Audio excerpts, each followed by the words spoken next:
Very good morning to all my dear students. आज की class की शुरुआत बच्चों हम हमारे नए chapter number 9 heredity and evolution से करेंगे। इस चैप्टर में बच्चों हमें ये पढ़ना है कि हेरिडिटी क्या होती है, एवोल्यूशन क्या होता है। तो हेरिडिटी बच्चों आपके मदर और फादर से जो चीज़ें आपके अंदर आई हैं, चाहे आपकी आंखें उनके जैसी हों, आपके बाल उनके जैसे हों, आपकी हाइट आपके फादर जैसी हो, तो कोई भी चीज़ जो आपके मदर और फादर से आपके अंदर आई है उसको बोलते हैं हेरिडिटी। हेरिडिटी में कई बार ऐसा होता है बच्चों कि कुछ ऐसे डिजीज़ेस हो जाते हैं जो मदर और फादर से बच्चों में आ जाते हैं। ओके, जैसे मदर और फादर को अगर डायबिटीज़ है तो बहुत चांसेस होते हैं कि बच्चा जब बड़ा होगा और 30-35 साल की एज का होगा तब उसको भी डायबिटीज़ के सिम्टम दिखने लगेंगे, अगर उसकी जो डेली लाइफस्टाइल है वो हेल्दी नहीं है तो। ओके, तो बच्चों हेरिडिटी का मतलब होता है कुछ ऐसी चीज़ें होती हैं, कुछ ऐसी आदतें होती हैं, कुछ ऐसे कैरेक्टरिस्टिक होते हैं जो मदर और फादर से बच्चों में आ जाते हैं, उसी को बोलते हैं हेरिडिटी। जैसे सपोज़ किसी के फादर लंबे हैं और मदर जो है वो एवरेज हाइट की हैं, तो जो बेबी पैदा होगा जब वो 18-19-20 साल का होगा तो बहुत ऐसे चांस रहते हैं कि उसकी भी हाइट बेबी की लंबी ही होगी। ओके, तो हेरिडिटी का मतलब होता है कुछ ऐसे कैरेक्टर्स का आगे वाली जनरेशन में ट्रांसफ़र हो जाना। अब जैसे आपकी जब शादी होगी, आपके बेबीज़ पैदा होंगे, तो आपके अंदर जो कुछ स्पेशल कैरेक्टरिस्टिक होंगे, आपके अंदर जो कुछ खूबियाँ होंगी वो आपके बच्चों में आ जाएंगी। ओके, जैसे आप में से अगर किसी की हाइट अच्छी है, किसी के स्किन का कलर अच्छा है, तो वो हो सकता है आपके बच्चों में आ जाए। तो वो किस प्रोसेस से आता है, वो प्रोसेस कहलाती है हेरिडिटी। हेरिडिटी का मतलब होता है मदर और फादर से कुछ चीज़ें बच्चों में आ जाना। ओके, वो चीज़ें कुछ भी हो सकती हैं, वो चीज़ें कोई बीमारी भी हो सकती है, कोई अच्छे कैरेक्टरिस्टिक भी हो सकते हैं, कुछ भी हो सकती है। और एवोल्यूशन का मतलब क्या होता है बच्चों?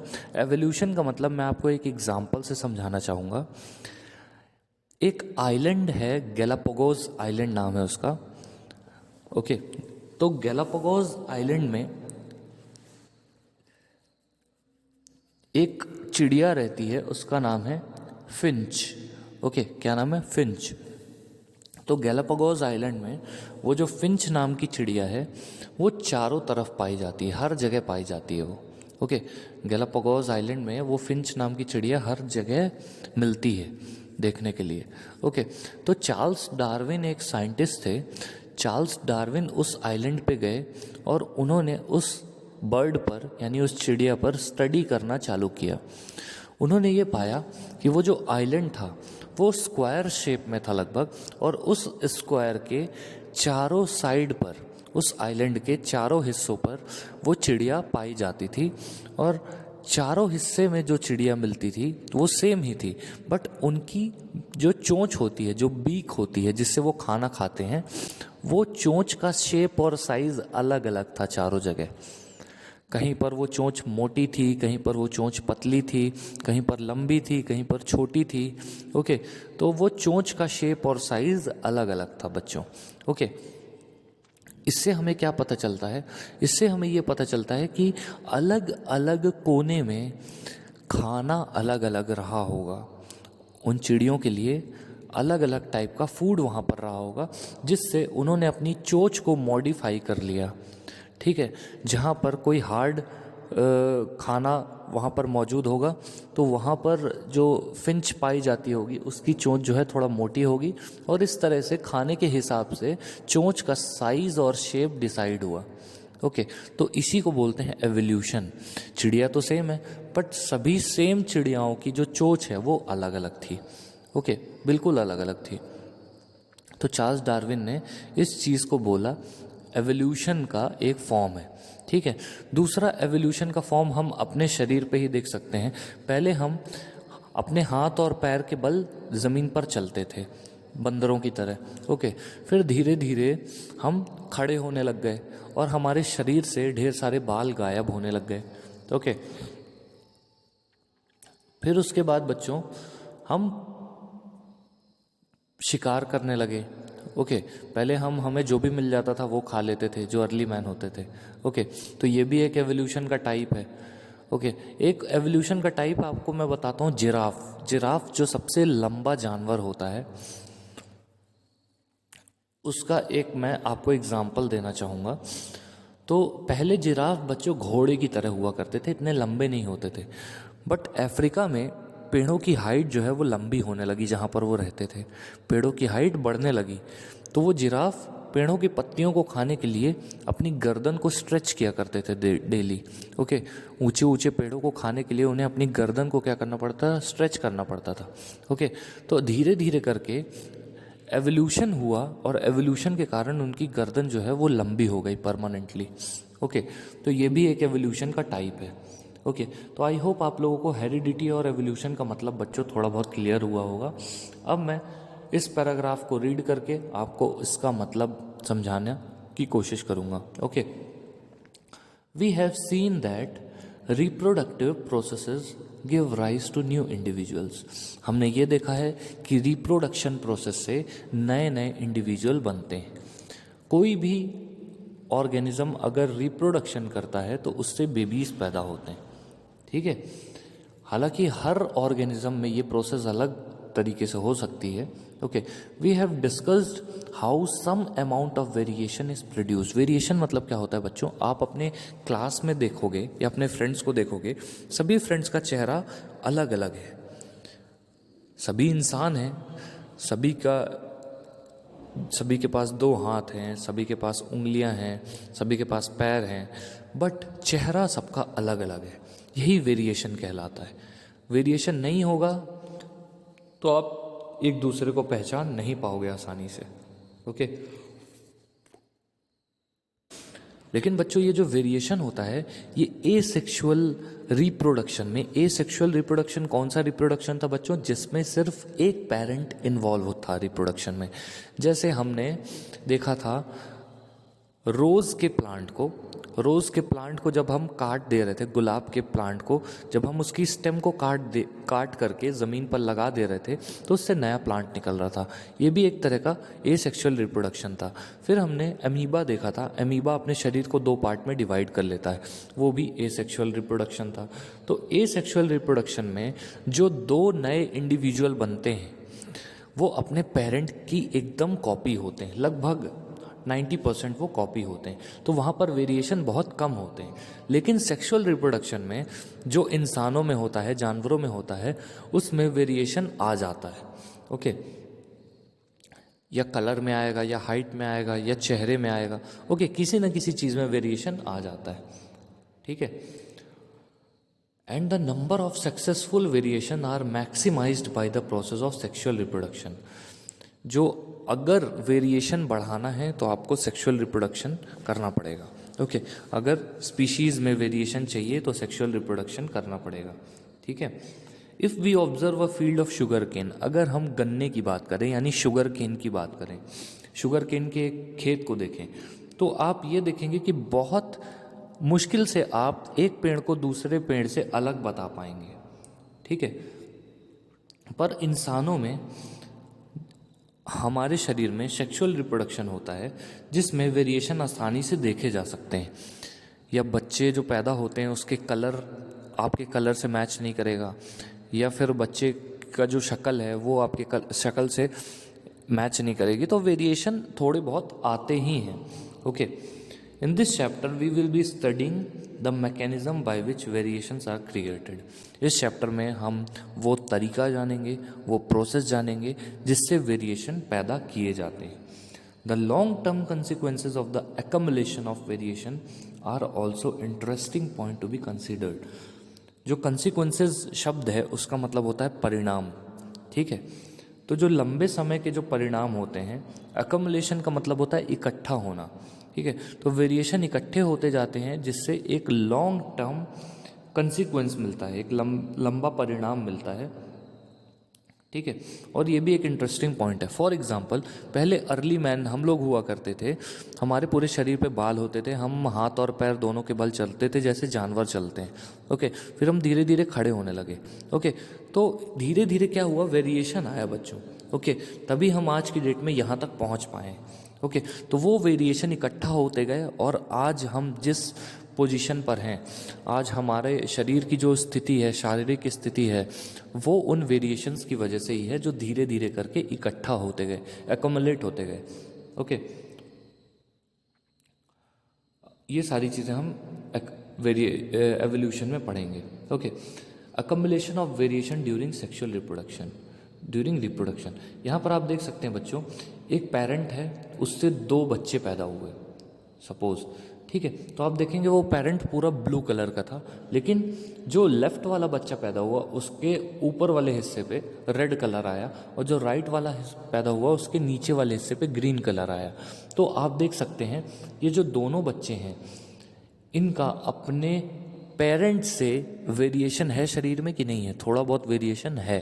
ओके, आप देखेंगे जो फर्स्ट बेबी पैदा हुआ उसका जो शरीर है उस पर रेड कलर ऊपर आया है, और जो सेकंड बेबी हुआ उसके शरीर पर नीचे ग्रीन कलर आया है। ओके, फिर ये जो दोनों बेबी पैदा हुए ये बड़े हुए तो इनके भी बच्चे पैदा हुए, इनके बच्चे पैदा हुए, तो इनमें आप देख सकते हैं कि इनमें और ज़्यादा वेरिएशन आया। वो रेड कलर तो आया ही, उसके साथ में लेफ्ट वाले में वाइट आया, फिर पिंक आया दूसरे वाले में। ठीक है, और राइट साइड वाले के जब बेबीज पैदा हुए तो ग्रीन कलर तो आया, उसके साथ में एक लाइट ब्लू कलर का हो गया। तो आप यहाँ पर ऐसे वेरिएशन को देख सकते हैं।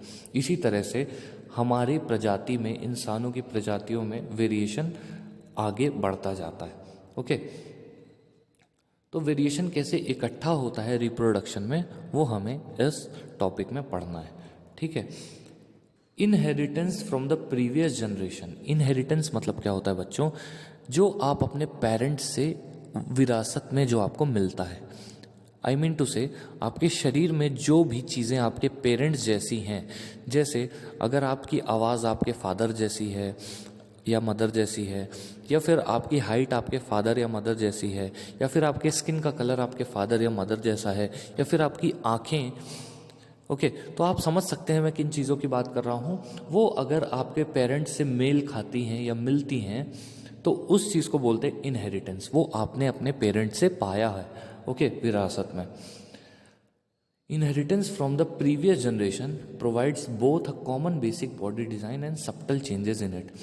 जो हमारे पेरेंट्स से हमें हमारा शरीर मिला है, उस शरीर में कुछ बॉडी की डिज़ाइन में कुछ थोड़े बहुत चेंजेस होते हैं, और फेस वगैरह में भी थोड़े बहुत चेंजेस होते हैं। ठीक है, अब हमारे बेबीज़ होंगे तो उनके अंदर और थोड़े चेंजेस होंगे। वो हमारे ग्रैंडफादर से, जो हम लोग हैं, अपने ग्रैंडफादर से काफ़ी डिफरेंट दिखते हैं। Okay, now think about what would happen when this new generation in its turn reproduces. अब खुद सोचिए, हमारे अंदर इतने चेंजेस आ गए हैं, हम अपने पेरेंट्स से काफ़ी अलग दिखते हैं, तो जो हमारे बेबीज पैदा होंगे तो उनमें कितने चेंजेस आएंगे, वो हमसे कितने अलग दिखेंगे। Okay, the second generation will have differences. जो सेकेंड जनरेशन है उनमें कुछ डिफरेंस आएंगे, that they inherit from the first generation. वो डिफरेंसेस उनको फर्स्ट जनरेशन से मिलेंगे, as well as newly created differences. और फर्स्ट जनरेशन से मिलने के साथ साथ कुछ नए वेरिएशन जो होंगे वो उनको देखने मिलेंगे, कुछ नए डिफरेंस देखने मिलेंगे उनको। ठीक है, तो कुल मिलाकर के जैसे जैसे बेबी पैदा होते जाते हैं वैसे वैसे वेरिएशन आता जाता है, और वेरिएशन आता जाता है, और साथ में बॉडी के डिज़ाइन भी अलग अलग होता जाता है। आप देखेंगे बच्चों कि आपके जो दादाजी लोग थे उनका फेस आपके फेस से काफ़ी अलग है, क्योंकि आपके अंदर काफ़ी वेरिएशन आ चुका है। ठीक है, दादाजी का फेस देखिए, फिर अपने फादर का फेस देखिए, फिर खुद का फेस देखिए। ओके, तो आपको वेरिएशन क्लियरली देखने मिल जाएगा। ओके, इस फिगर में जो वेरिएशन है वो बताया गया है, मैंने आपको एक्सप्लेन कर दिया है। ठीक है, फिगर 9.1 जो हमने अभी थोड़ी देर पहले देखा, represents the situation if single individual reproduces. यहाँ पर एसेक्सुअल रिप्रोडक्शन की बात की गई थी और उसमें वेरिएशन दिखाया गया था यहाँ पर, as it happens in asexual reproduction. अगर एक बैक्टीरिया डिवाइड करता है, सपोज ये कोई बैक्टीरिया है, ये डिवाइड कर रहा है, तो दो बैक्टीरिया बन रहे हैं एक बैक्टीरिया से। जो पहला वाला बैक्टीरिया है उसके ऊपर का हिस्सा रेड कलर का है और जो दूसरा बैक्टीरिया है उसके नीचे वाला हिस्सा ग्रीन कलर का है। यही तो वेरिएशन है। अपने पेरेंट से, इनके पेरेंट पूरे ब्लू कलर के थे लेकिन इनमें रेड और ग्रीन कलर आ गए, देखने मिल गए। तो यही वेरिएशन है बच्चों। ओके, फिर जो दो बच्चे पैदा हुए थे जिसमें एक में रेड कलर आया था और दूसरे में ग्रीन कलर आया था, जो रेड कलर वाला बेबी है जो लेफ्ट साइड में आपको दिख रहा है, जो रेड कलर वाला बैक्टीरिया है, उसके दो बैक्टीरिया पैदा हुए। ठीक है, तो दोनों बैक्टीरिया में आप देख सकते हैं रेड कलर तो आया ही है, साथ में एक में वाइट कलर और लाइंस आ गए हैं और दूसरे में पिंक कलर आ गया है। और जो ग्रीन कलर वाला बैक्टीरिया है जो राइट साइड पे था, उसके भी दो बैक्टीरिया पैदा हुए। उसमें से एक में लाइट ब्लू कलर आया, ओके, और दूसरा सेम टू सेम अपने पेरेंट जैसा ही था। ठीक है, तो आप देख सकते हैं कि कैसे यहाँ पर वेरिएशन का एग्जाम्पल दिया गया है। ओके, इफ बैक्टीरियम डिवाइड्स, अगर कोई बैक्टीरिया डिवाइड करता है and then the resultant two bacteria divide again, और जो बैक्टीरिया डिवाइड किया है उससे दो बैक्टीरिया बन गए। ओके, अब वो उन दोनों से चार बनेंगे, जैसे यहाँ पर दिख रहा है, एक से बने दो और दो से बने चार। तो वो जो चारों बैक्टीरिया बने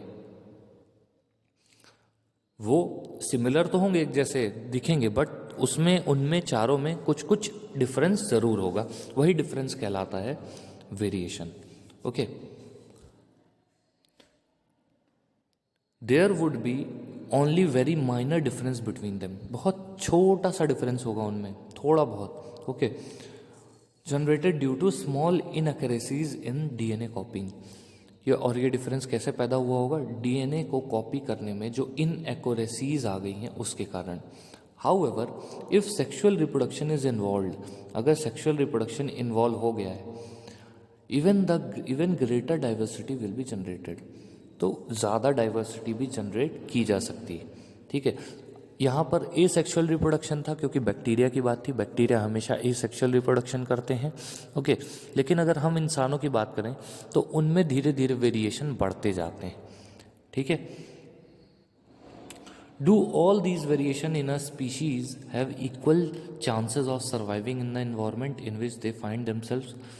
तो क्या ये सारे वेरिएशन जो है वो स्पीशीज को अपने एनवायरनमेंट में सर्वाइव करवाने में मदद कर सकते हैं? Obviously not. Depending on the nature of variation, different individual would have different kinds of advantages. जैसा बाहर का एनवायरनमेंट होगा उस हिसाब से वेरिएशन होते जाएंगे। ठीक है, जैसे एक छोटा सा वेरिएशन मैं आपको बताऊंगा।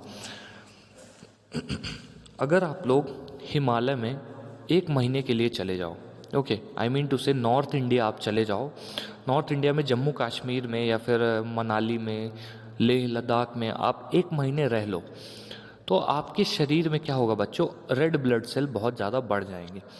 इसलिए आप देखोगे पहाड़ी लोग जो होते हैं वो रेड, उनका चेहरा जो है होता है वो रेडिश टाइप का दिखता है। ओके, तो ये भी एक वेरिएशन है। ओके, कि आपके शरीर में आरबीसी बढ़ गए क्योंकि ऊपर जो हाइट में जो पहाड़ हैं, जो नॉर्थ इंडिया है वो उसकी हाइट काफ़ी ज़्यादा है। नॉर्थ इंडिया में पहाड़ों की हाइट काफ़ी ज़्यादा है। ओके, और मैं आपको ये बताना चाहूँगा बच्चों, नॉर्थ इंडिया में पहाड़ों की हाइट ज़्यादा तो है, ज़्यादा होने के साथ साथ वहाँ पर ऑक्सीजन भी कम है क्योंकि हाइट बढ़ने के साथ साथ ऑक्सीजन की कमी होती जाती है। 15,000, 17,000, 18,000 फीट तक के पहाड़ हैं, 20-20 हज़ार फीट तक के पहाड़ हैं। ओके, तो बच्चों इतने ऊंचे ऊंचे पहाड़ों में ऑक्सीजन की काफ़ी कमी हो जाती है। ठीक है, और जब ऑक्सीजन की कमी हो जाती है बच्चों तो शरीर ढेर सारे आरबीसी बनाने लग जाता है कि जितनी भी ऑक्सीजन मिले सब को लेकर के लंग्स के पास लेकर जाओ, सेल्स को दो, ऐसा करके शरीर आरबीसी बनाने लग जाता है क्योंकि आरबीसी का काम होता है ऑक्सीजन पहुंचाने का, इसीलिए आरबीसी बढ़ जाते हैं हमारे शरीर में। Okay, bacteria can with stand heat and will survive better in heat wave. Bacteria आसानी से गर्मी को झेल सकता है और हीट वेव में आसानी से सर्वाइव कर सकता है। As we have discussed earlier, जैसा कि हमने पहले पढ़ा था, ओके, जैसा कि हमने पहले डिस्कस किया था, ठीक है। Selection of variants by environmental factor forms the basis for evolutionary processes, as we have discussed in later sections.